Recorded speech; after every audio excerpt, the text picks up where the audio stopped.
Miskum tadi makan nasi bening lele sama minumnya es teh, kok bayarnya cuma 11.000 doang. Oke, assalamualaikum warahmatullahi wabarakatuh. Balik lagi bersama Miskum di channel Bukan Rahasia lagi. Dan pada sesi kali ini, Miskum kayaknya lagi males keluar, jadi kita di sesi kumis kuliah Miskum. Nah, seperti yang Miskum sebutkan tadi, baru saja tadi siang Miskum makan di warung sederhana sama teman-teman Miskum kayak biasanya lah. Nah, itu Miskum udah makan banyak, pakai lauk ikan, udah termasuk minum, itu harganya kok bisa under 15.000. Sebenarnya ini rahasianya apa ya? Ya udah kita bongkar bareng-bareng ya. Untuk warungnya ini sebenarnya juga warung kecil di pinggir jalan sederhana gitu doang. Bahkan Miskum juga ada langganan yang ini masuknya gang sempit banget, bahkan nggak bisa buat ini ya, simpangan motor buat motor ya. Dan warung-warung sederhana langganan Miskum ini nggak ada gimmick, nggak ada promosi, pokoknya ya asal jalan aja. Tapi mereka kok bisa lebih laris, lebih rame daripada warung-warung atau resto kekinian. Menurut Miskum ini ya, warung-warung sederhana kayak gini sebenarnya mereka target pasarnya tidak untuk ke semua orang, tapi bisa jadi ke semua orang yang intinya nggak mau repot.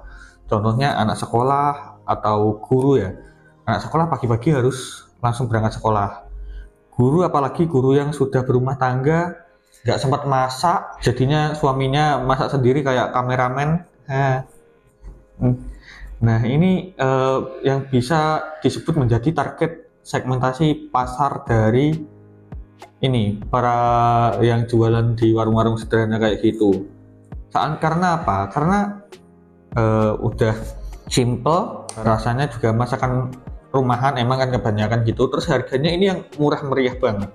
Pasti lebih banyak yang memilih harga murah, porsi banyak, dan rasanya ini juga enak. Nah, kebanyakan yang ditawarkan di warung-warung sederhana mencakup semua itu. Miskum kan emang kalau makan kan porsinya banyak toh. Terutama buat anak-anak rantau yang ngirit, anak kos gitu. Ini pasti kebanyakan lebih milih makan di warung sederhana, makan cuman rames sama telur dadar. Pokoknya ya bisa dikatakan menunya lengkap gitulah, daripada harus makan di itu resto-resto cepat saji yang terkenal. Di warung makan sederhana pinggir jalan kayak gitu, warung-warung sederhana itu kebanyakan itu pagi, siang, sore itu masakan menunya beda-beda. Misal kalau pagi ya sesuai ini, pagi biasanya kan nasi sayur sama ikan atau apa ya, terus siangnya rames, sorenya soto gitu kan. Jadi nggak bikin mereka apa yang konsumennya ini bosen. Sedangkan di restoran cepat saji mungkin ya menunya itu aja, kandungan gizinya ini lebih lengkap yang dari warung-warung sederhana ya. Kebanyakan warung-warung sederhana itu ya udah jualan produknya aja, kalau mereka suka ya pasti balik lagi. Tapi kebanyakan sih pada suka ya.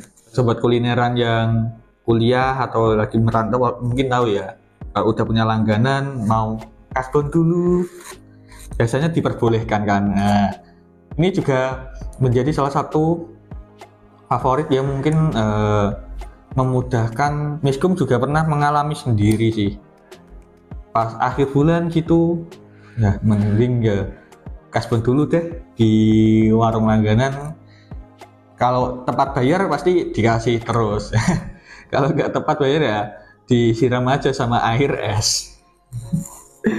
Terus nah, pemilik warung ini biasanya juga sudah hafal ini pelanggannya, dan ini bisa termasuk mempengaruhi psikologis antara keduanya ya. Jadi bisa lebih akrab. Terus misal ya, Miskum kan punya warung langganan juga ya. Miskum baru datang ke situ langsung duduk itu langsung dibuatin. Jadi ibu yang jual ini udah hafal, si miskum seneng dan pasti balik lagi ke sana. Kelebihan dari warung-warung sederhana ya seperti itu. Kalau resto cepat saji kan beda, datang pesen dulu, nanti kadang masih bingung.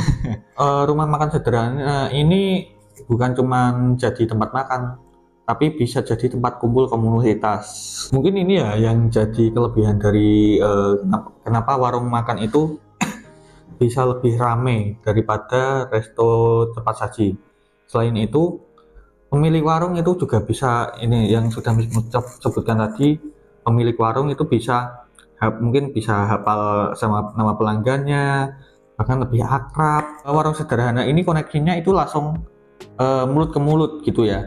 Sedangkan resto cepat saji mereka cara mempromosikannya ya kebanyakan lewat Facebook ADS, terus Instagram, TikTok. Sedangkan kalau warung makan sederhana ya udah bisa lewat mulut ke mulut. Misal miskum nih habis makan di warung ini, wah kok enak, besok mau datang ke sini lagi, dan kebetulan miskum bawa teman miskum ngerasa miskum ajak ke situ buat makan di situ. Oh, teman miskum suka juga jadi langganan, teman miskum ngajak temennya yang lain juga gitu. Oke, kesimpulannya ini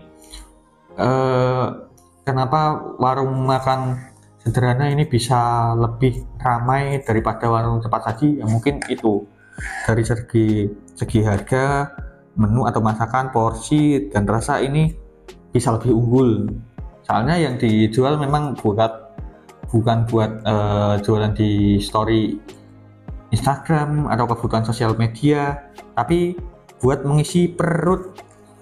Terus buat restoran cepat saji ya, mungkin yang cari tempat instagramable mau buat story, ya ini cocoknya datang ke ini restoran cepat saji. Soalnya restoran cepat saji ini ya selain jualan makanan juga jualan tempat juga kan. Nah mungkin ya sesuai kebutuhan masing-masing. Kalau miskum sih keduanya. Kalau mau cari tempat makan yang cocok buat story ya ke resto cepat saji. Kalau cuman sekedar ngisi perut ya di warung makan sederhana aja udah cukup, udah kenyang, murah gitu. Ya sesuai budget juga sih. Oke, semuanya udah miskom bongkar, jadi bukan rahasia lagi. Ini buat sobat kulineran yang mungkin sudah punya usaha meskipun usaha itu kecil-kecilan, sebenarnya itu bukan patokan untuk menjadi ini sukses atau enggaknya. Bisa jadi bisnisnya kecil tapi lebih sukses daripada yang udah langsung buka bisnis besar tapi malah boncos, malah rugi. Tapi saran miskum, kalau buka usaha itu buka usaha yang pasti dibutuhkan oleh para pelanggannya. Oke, cuman itu aja. Jangan gaya jualan nasi rames pakai mobil Lexus. Nah, kalau sobat kulineran punya usaha warung atau ya usaha sederhana aja, bisa mulai dari ini, memahami kebutuhan pelanggan. Miskum pastiin ini bakal ramai karena memang orang-orang ini lebih mencari kebutuhan daripada untuk gaya. Tapi ya yang gaya banyak juga sih. Oke, sekian dari Miskum. Jangan lupa like, komen, tips usaha atau kuliner apalagi yang harus Miskum review. Subscribe, nyalakan lonceng supaya dapat notifikasi terbaru dari Miskum. Terima kasih. Wassalamualaikum warahmatullahi wabarakatuh. Adios.